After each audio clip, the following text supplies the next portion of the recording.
व्हेनेझुएलाचा थरकाप उडवणारा महाभूकंप ही बातमी तुमच्यापर्यंत पोहोचलेली असेल। अतिशय वेदनादायक ही बातमी त्या ठिकाणी घडलेली आहे। कितीतरी नागरिक प्रभावित झालेले आहे, कितीतरी कुटुंब त्यामागे उद्ध्वस्त झालेले आहे। नेमका हा भूकंप कशा पद्धतीचा होता, नेमकी ही बातमी काय आहे, किती लोक या भूकंपामुळे प्रभावित होऊ शकतात आणि त्याच अनुषंगाने परीक्षेच्या दृष्टिकोनातून अतिशय महत्त्वाचा असणारा टॉपिक अर्थक्वेक जो आहे त्या अनुषंगाने आपण आजच्या या व्हिडिओच्या माध्यमातून चर्चा करणार आहोत। हे प्रकरण नेमकं काय आहे समजून घेणार आहोत। व्हेनेझुएलाचा थरकाप उडवणारा हा भूकंप आणि तब्बल 39 सेकंदात पृथ्वी दोनदा हादरलेली आहे। दोनदा या भूकंपाचे झटके व्हेनेझुएलाला बसलेले आहेत। अतिशय गंभीर परिस्थिती त्या ठिकाणी झालेली आहे। आपण यावर चर्चा करणार आहोत। पण तत्पूर्वी तुम्ही जर राज्यसभेसाठी तयारी करत असाल तर उत्तर लेखन झिरो टू हिरो पुस्तक मार्केटमध्ये अवेलेबल आहे। राज्यसभेची मुख्य परीक्षा आलेली आहे, त्या अनुषंगाने हे पुस्तक तुम्ही मार्केटमधून खरेदी करून घेऊ शकता। चला आता बातमी बघूया। व्हेनेझुएला अर्थक्वेक याची अपडेट आलेली आहे आणि सगळं तिथे शटडाऊन झालेलं आहे आणि दोन जे भूकंप आहे 7.1 आणि 7.5 मॅग्नेट्यूड इतक्या मोठ्या प्रमाणात हे भूकंप आलेले आहे। हा एक आकडा तुम्हाला 7.2 सुद्धा त्या ठिकाणी दिसू शकतो। आता व्हेनेझुएला जर बघायचं असला आपल्याला मॅप मध्ये तो हा साऊथ अमेरिकेमध्ये येतो आणि हा जो इथे तुम्हाला देश दिसतोय, हे जी कंट्री दिसते हे व्हेनेझुएलाचं ठिकाण आहे। ठीक आहे, साऊथ अमेरिका मधला हा एक देश आहे। या मॅप मध्ये तुम्हाला व्यवस्थित क्लिअर दिसून येईल। इथे बघा हा व्हेनेझुएला इथे दिसतो। ठीक आहे, इथे कॅरेबियन ज्या कंट्रीज आहे हा सुद्धा इथे एक भाग आपल्याला या ठिकाणी दिसून येतो आणि अजून जर तुम्हाला झूम करून दाखवलं तर हा इथे तो पर्टिक्युलर भाग आहे व्हेनेझुएलाचा। इथे लक्षामध्ये मॅप मध्ये तुमच्या ही लोकेशन लक्षात आलेली असणार आणि त्याच अनुषंगाने बघा हा जो महत्वाचा हा जो काय महाभूकंप आलेला आहे आणि जे हे दोन भूकंपाचे झटके व्हेनेझुएलाला बसलेले आहेत तो यूएस जिओलॉजिकल सर्वे यांनी काही आकडा एस्टिमेट केलेला आहे। सो हा आकडा त्यांनी 10,000 ते 1,00,000च्या घरात सांगितलेला आहे, इतका त्यांनी आकडा भाकीत केलेला आहे। कारण हा जो भूकंप जेवढ्या मोठ्या प्रमाणात आलेला आहे, ज्याला डबलेट्स म्हणतात, म्हणजे काय की एका मागून एक जे दोन भूकंप आलेले आहेत सो ते आलेले भूकंप इतक्या मोठ्या नागरिकांना प्रभावित करू शकतात असा अंदाजित आकडा सांगितलेला आहे। सध्या 188हून अधिक मृत्यू, जेव्हा मी हा रेकॉर्ड हा जो व्हिडिओ शूट करत आहे सो 188हून अधिक आकडा त्या ठिकाणी आलेला आहे आणि हजारो नागरिक प्रभावित झालेले आहेत, जखमी झालेले आहेत। सो अतिशय तीव्र स्वरूपाचा हा भूकंप होता। बघा 39 सेकंदाच्या अंतराने दोन शक्तिशाली भूकंप। ही बातमी कधी 24 जून 2026 रोजी व्हेनेझुएलामध्ये अवघ्या 39 सेकंदाच्या अंतराने दोन शक्तिशाली भूकंप त्या ठिकाणी आलेले होते आणि यालाच अर्थक्वेक डबलेट सुद्धा, म्हणजे जो दुहेरी भूकंप आहे। जनरली असं पाहायला जात नाही, पाहायला जातं, पण हा जो डबलेट आहे हा एक काहीतरी वेगळा प्रकार आहे। हा सुद्धा आपण डिस्कस करणार आहोत। ठीक आहे, दोन्ही भूकंपाची तीव्रता जी आहे जवळपास सारखी होती। जे मी तुम्हाला सांगितलं की 7.1 किंवा 7.2 रिस्टर स्केलचा आणि दुसरा जो आहे 7.5 रिस्टर स्केलचा। आता हे जरी सारखे असले तरी जो पॉइंटचा फरक पडलेला आहे तो सुद्धा खूप जास्त भयानक असू शकतो आणि भयानक त्या ठिकाणी झालेला आहे। ठीक आहे, नाहीतर हे अंतर जरी तुम्हाला कमी वाटत असले तर एवढ्यानी म्हणजे इतका काय फरक पडणार आहे, तर खूप मोठा फरक त्यानी पडत असतो। जवळपास एका पॉइंटने जर किंवा जर 6 वरून 7 वर जर भूकंप त्या रिस्टर स्केलवर येत असेल तर जवळपास 32 पट त्याची इंटेन्सिटी आपल्याला दिसून येते। 32 पट त्याचा प्रभाव आपल्याला अतिरिक्त दिसून येतो। ठीक आहे, सो हा छोटा आकडा नाहीये।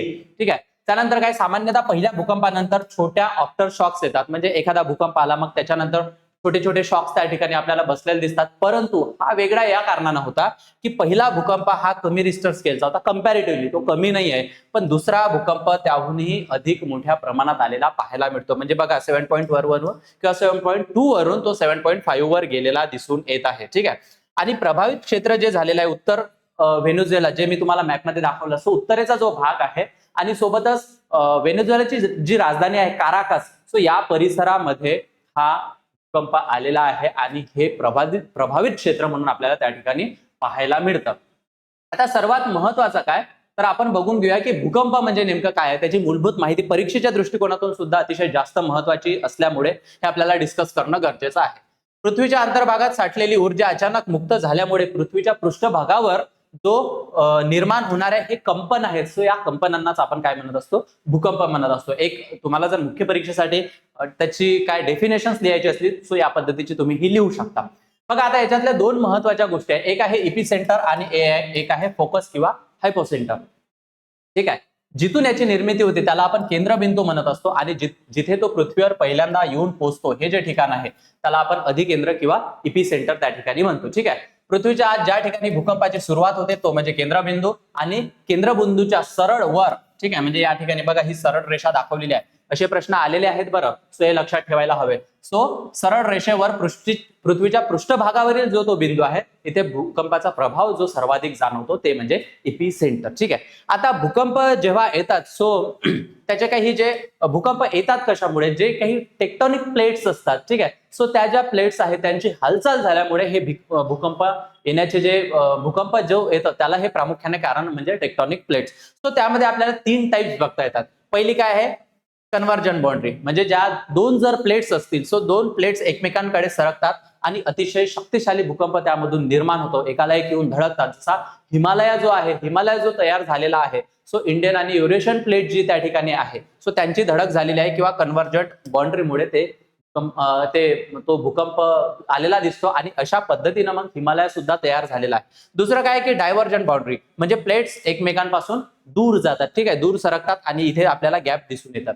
आणि तिसरा प्रकार आहे ट्रान्सफॉर्म बाउंड्री. ठीक आहे, हे परीक्षेला आलेले प्रश्न आहे म्हणून अतिशय जास्त महत्वाचे आहे. सो प्लेट्स एकमेकांच्या बाजूने घसरतात ज्याला स्ट्राईक स्लिप फॉल्ट म्हणून सुद्धा ओळखलं जातं. आणि हा जो व्हेनेझुएलाचा भूकंप आलेला आहे हा आपल्याला तिसऱ्या प्रकारातला भूकंप आलेला दिसतो. ठीक आहे, आणि याची जी इंटेन्सिटी आहे ती खूप मोठ्या प्रमाणात आहे. आता बघा यासोबतच अजून काही ज्या फॅक्ट्स आपल्याला लक्षात ठेवायच्या आहे, जे तुम्ही ऐकलेलं आहे पी वेव्स, एस वेव्ह आणि सरफेस वेव्ह. ठीक आहे, प्रायमरी वेव्ह जी सर्वात वेगवान असते, घन द्रव वायूमधून त्या प्रवास करत असतात. सेकंडरी वेव्ह काय की पी वेव्ह नंतर येतात आणि फक्त घन पदार्थातून त्या ट्रॅव्हल करत असतात. हा जो काही पृथ्वीचा भाग आहे किंवा पृथ्वीच्या आतमध्ये काय आहे, कोअर, मेंटल आणि मग वरती जे क्रस्ट आहे, सो ही बेसिक माहिती तुम्हाला माहित आहे. आपण फास्ट फॉरवर्डिंग मधून काही ही जी करंटची न्यूज आहे त्याच्या अनुषंगाने ज्या काही बेसिक गोष्टी आहेत त्या आपण डिस्कस या ठिकाणी करतो.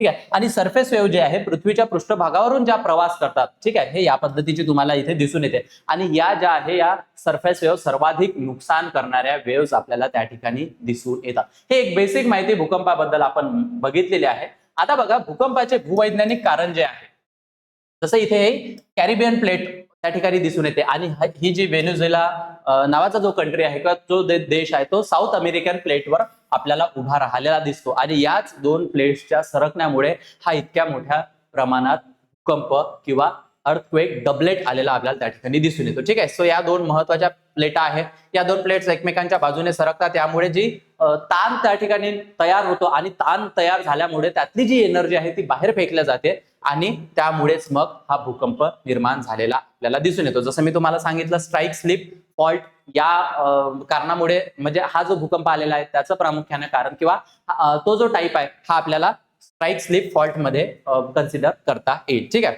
यामध्ये काय होतं की उभ्या हालचालींपेक्षा आडव्या हालचाली जास्त होतात. ठीक आहे, एक जो आहे की उभी हालचाल, जो पहिला मी तुम्हाला टाईप सांगितलेला होता एकमेकांवर धडकतात, पण यामध्ये काय होतं या बाजूनं या ज्या प्लेट्स आहे या सरकताना दिसतात. सो या पद्धतीचा हा जो व्हेनेझुएलाला आलेला भूकंप आहे तो या पद्धतीत आपल्याला माहिती पडतो किंवा या पद्धतीचा आपल्याला तो प्रकार म्हणता येईल. ठीक आहे, आता बघा ही प्रक्रिया कशी घडते, तर कॅरिबियन प्लेट आणि साऊथ अमेरिकन प्लेट एकमेकांच्या बाजूने विरुद्ध दिशेने सरकतात. ठीक आहे, प्लेट्स अडथळ्यांमुळे पूर्णपणे सरकू शकत नाही. ठीक आहे, त्यामध्ये घर्षण तयार होतं, त्यामुळे काय होतं तिथे ताण आलेला दिसतो, स्ट्रेस निर्माण झालेलं दिसतं आणि हाच ताण मग अचानकपणे मुक्त होतो. ठीक आहे, ताणाची मर्यादा ओलांडल्यावर प्लेट्स अचानक घसरतात आणि साठवलेली ऊर्जा त्यामधून मुक्त केल्या जाते आणि हीच ऊर्जा मग भूकंपीय लहरीच्या रूपात पसरताना आपल्याला दिसून येते. हाच भूकंप जो कॅरिबियन प्लेट्समुळे आणि जी काही साऊथ अमेरिकन प्लेट आहे यामुळे तयार झालेला आहे, ज्याचा फटका व्हेनेझुएलाला मोठ्या प्रमाणात बसलेला आहे. हा जो अंदाजित आकडा जो सांगितलेला आहे 10,000 ते 1,00,000च्या आसपास, आता ती आकडेवारी म्हणजे नव्याने आपल्याला समोर येईल, ज्या काही अपडेट्स येत राहतील त्यामुळे किती प्रभावित झालेले आहेत. ठीक आहे, आणि किती मृत्यू झालेले आहे हे आकडे आता हळूहळू, कारण तो जो मलबा त्या ठिकाणी असेल त्या मलब्यामधून ते नागरिक त्या ठिकाणी किंवा ते जे डेड बॉडीज आहेत ते सुद्धा काढायला उशीर लागतात. आता तो अंदाजित आकडा त्यांनी एस्टिमेट केलेला आहे, पण ऍक्च्युअल आकडा आपल्याला येणाऱ्या कार्यकाळात येणाऱ्या टाइम मध्ये माहिती पडणार आहे. बघा आता अजून काही गोष्टी आहेत ज्या भूकंपाच्या किंवा आपल्या अभ्यासाच्या दृष्टिकोनाने लक्षात ठेवायच्या. भूकंपाची तीव्रता कशी मोजली जाते. जो काही सिस्मोग्राफ आहे, पृथ्वीच्या कंपन्या या उपकरणाद्वारे नोंदवले जातात आणि भूकंपाच्या लहरीची यामुळे नोंद करता येते. ठीक आहे. दुसरं काय की तीव्रतेचं मापन जे मॅग्नेट्यूड स्केलवर आपण मोजल्या जातं. जी आकडा सांगितलेला 7.2 रिस्टर स्केलचा किंवा 7.5 रिस्टर स्केलचा. सो हा त्यांचा मॅग्नेट्यूड आहे. ठीक आहे. त्यानंतर काय की एक अंक वाढला म्हणजे किती ऊर्जा असते. आता जे मी तुम्हाला बोलत होतो की अर्थक्वेक डबलेट जो आहे म्हणजे आधीचा भूकंप कंपॅरेटिव्हली कमी मॅग्नेट्यूडचा दिसून आला, पण दुसरा जो भूकंप आहे जे अवघ्या काही सेकंदामध्ये तो त्याच्याहूनही अधिक जास्त स्वरूपाचा मॅग्निट्यूड असणारा दिसून येतो. जर एक अंक वाढत असला तर सुमारे 32 पट ऊर्जा त्या ठिकाणी अजून आपल्याला वाढलेली दिसून येते. ठीक आहे. म्हणजे 6 पॉईंट ते 7.0 असेल तर 32 पॉईंट ऊर्जा, 7 पॉईंट वरून जर 8 पॉईंट असेल तर 32 पट ऊर्जा. सो या प्रमाणात ते ऊर्जा म्हणून जे पॉइंट्स मध्ये जरी असेल तर 32 पट नाही, पण त्याच्यावरून कमी ऊर्जा त्या ठिकाणी तयार झालेली असेल, निर्माण झालेली असेल आणि ही ऊर्जा जर बाहेर आली सो त्याचमुळे हा व्हेनेझुएलाचा भूकंप अतिशय म्हणजे इतिहासातला हा सर्वात मोठा प्रभावित करणारा भूकंप आता असं त्याच्याकडे पाहायला जात आहे. ठीक आहे. आता एक कॉन्सेप्ट आहे आफ्टर शॉक्स, म्हणजे भूकंप येऊन गेला आणि त्यानंतर थोडे थोडे जे सौम्य झटके आहेत ते आपल्याला त्या ठिकाणी दिसून येतात. ठीक आहे. मुख्य भूकंपानंतर येणारे लहान मोठे धक्के हे असतात. पृथ्वीचा पृष्ठभाग नवीन संतुलन शोधत असतो आणि काही दिवस काही आठवडे हे सौम्य धक्के आपल्याला त्या ठिकाणी दिसून येतात आणि यामुळे बचाव कार्यात अडथळे निर्माण होऊ शकतात. परंतु हा जो डबलेट्स आहे जे मी तुम्हाला वारंवार सांगत आहे तो डबलेट्स म्हणजे पहिल्या भूकंपापेक्षा दुसरा भूकंप हा अधिक जास्त मॅग्निट्यूड स्केलचा होता. ठीक आहे. म्हणून हा जास्त प्रभाव आपल्याला त्या ठिकाणी दिसतोय. आता भूकंपाचे परिणाम काय तर इमारती व पायाभूत सुविधांचे नुकसान हे जनरल गोष्टी आहेत ज्या तुम्हाला सुद्धा माहिती आहे. वीज व दूरसंचार म्हणजे तिथलं जे आता इंटरनेट आहे ती सुद्धा व्यवस्था विस्कळीत झालेली आहे. एअरपोर्ट बंद ठेवावे लागलेले आहेत. ठीक आहे. भारताने सुद्धा म्हटलेलं आहे की आम्ही तिथे मदत तुमच्यापर्यंत पोहोचू म्हणून. ठीक आहे. हजारो लोक विस्थापित झालेले आहे. 70,000 परिवार सुद्धा आकडा आलेला आहे की इतक्या परिवारांना तो इम्पॅक्ट करणारा भूकंप ठरलेला आहे आणि तिथे आपत्कालीन परिस्थिती सुद्धा जाहीर केलेली आहे. इमर्जन्सी सुद्धा त्या ठिकाणी व्हेनेझुएलामध्ये जाहीर केलेली आहे. ठीक आहे. आता या सर्व मोठ्या गोष्टींमधून हे ज्या काही घटना घडतात यामधून आपल्याला महत्वाचे धडे काहीतरी शिकण्यासारखे असतात. जसं जापान तुम्हाला माहित आहे, जापान सर्वाधिक भूकंपाचे धक्के किंवा ज्या काही त्यामुळे लहरी तयार होतात या पद्धतीनं झटके सोसणारा देश आहे जापान. पण त्यांनी त्यामधून त्या भूकंपांमधून शिकलेला आहे. त्यांनी जो वर्ल्ड वॉर झालेला होता त्यामधून सुद्धा शिकलेला आहे आणि त्या पद्धतीचं व्यवस्थापन प्रक्रिया आता आपल्याला जपानमध्ये दिसून येत आहे. ठीक आहे. सो भूकंप येणं ही मोठी गोष्ट नाही, ही एक नॅचरल गोष्ट आहे, पण त्यामधून आपल्याला सावरता येणं किंवा तो जर आता फॉर एक्झाम्पल समुद्रात जर भूकंप आला तर त्याचा इम्पॅक्ट आपल्याला तितकासा होणार नाही कारण आपण इकडे जमिनीवर राहतो. पण तोच भूकंप जो आहे आपल्या जमिनीवर आला किंवा जिथे वस्ती आहे त्या ठिकाणी आलेला असेल सो निश्चितच ते प्रभावित करणारी घटना असते. ठीक आहे. सो आपत्ती व्यवस्थापन हा खूप महत्वाचा भाग आहे. मग त्याच अनुषंगाने भूकंप रोधक बांधकामाची गरज त्या ठिकाणी अतिशय जास्त महत्व आहे, जेणेकरून म्हणजे बिल्डिंग्स कोलॅप्स होतील नाही त्या पद्धतीची नियंत्रण व्यवस्था आपल्याकडे असायला पाहिजे. प्रारंभिक इशारा प्रणाली म्हणजे अर्ली वॉर्निंग सिस्टम, जर भूकंप येत आहे त्या पद्धतीनं मग आपल्याला काही अर्ली वॉर्निंग सिस्टम त्या ठिकाणी डेव्हलप करता येतात का.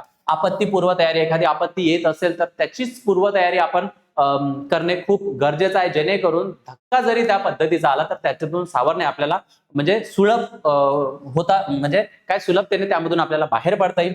नागरिकांचे प्रशिक्षण, प्रभावी बचत व पुनर्वसन यंत्रणा या सर्व महत्वाच्या असतात आपत्ती व्यवस्थापनामध्ये. ठीक आहे. आय होप हा टॉपिक तुमच्या लक्षात आलेला असेल. आपण काही प्रिलिम्स फॅक्ट्स जे आहेत त्या सुद्धा कव्हर केलेला आहे आणि हा जो काही आहे हा मेन्सचा डेटा सुद्धा आहे. त्या अनुषंगाने तुम्हाला हे पॉइंट्स कनेक्ट करता येईल आणि एकूणच ही बातमी काय होती आणि व्हेनेझुएलाचा आलेला भूकंप अर्थक्वेक डबलेट काय आहे आणि कशा पद्धतीने व्हेनेझुएला प्रभावित झालेला आहे हे आपण या प्रकरणाची सर्व चर्चा या व्हिडिओच्या माध्यमातून केलेली आहे.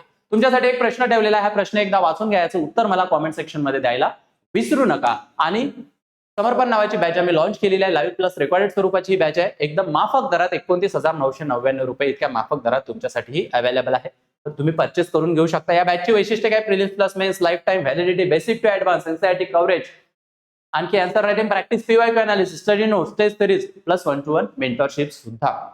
तुम्हाला माझा कुपन कोड यूज करायचा आहे आणि या बॅचवर भरघोस डिस्काउंट मिळवायचा आहे. सोबतच कुपन कोडचा जो कोड आहे तो आहे प्रतीक सर म्हणून यूज करा आणि सोबत मी माझा नंबर तुमच्याशी शेअर करत आहे. तुम्हाला जर काही क्वेरीज असेल, तुम्हाला कॉन्टॅक्ट करायचा असेल निसंकोचपणे करू शकता. काही गायडन्स हवं असेल तरी सुद्धा. आणि गुगल प्ले आणि ऍप स्टोअरला एओनायसचं ऍप्लिकेशन तुम्हाला तिथून डाउनलोड करता येईल, ज्यामध्ये high notes, insight, state books, current affairs, mind map, syllabus, quiz, अजून इतर गोष्टी यामध्ये इन्क्लुडेड आहे.